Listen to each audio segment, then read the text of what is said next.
ఇప్పుడు మీరు ఇక్కడ చూస్తున్న టెంపుల్ ధర్మస్థలలోని శ్రీరామ మందిరం. దీన్ని శ్రీరామ క్షేత్రం అని కూడా పిలుస్తారు. ఇది ధర్మస్థల మంజునాథ స్వామి టెంపుల్కి ఒక 3.5 కిలోమీటర్ దూరంలో ఉంటుంది. మేము కర్ణాటక టూర్ వెళ్ళినప్పుడు ధర్మస్థల మంజునాథ స్వామి టెంపుల్ని దర్శనం చేసుకునే ముందు ఈ శ్రీరామ మందిరంకి వెళ్ళాము.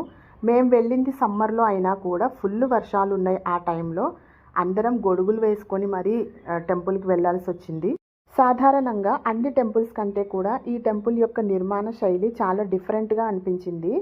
పేరుకి శ్రీరామ క్షేత్రం అయినా కూడా మనం ఈ ఒక్క టెంపుల్లోనే అందరు దేవుళ్లను దర్శనం చేసుకోవచ్చు. ఈ టెంపుల్లో ఒక ఫ్లోర్ అంతా కూడా రాముల వారికి అంకితం చేయబడి ఉంటుంది.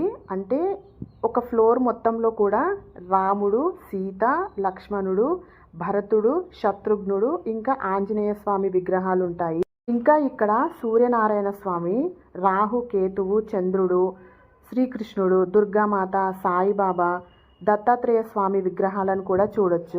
విగ్రహాలన్నీ కూడా చూడటానికి చాలా బాగుంటాయి. అన్నీ కూడా పాలరాతితో నిర్మించబడి ఉన్నాయి.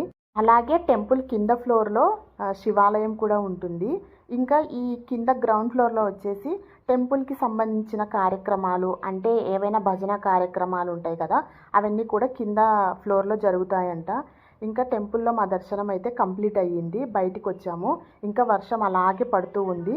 వీడియో నచ్చితే please like and subscribe. Bye bye.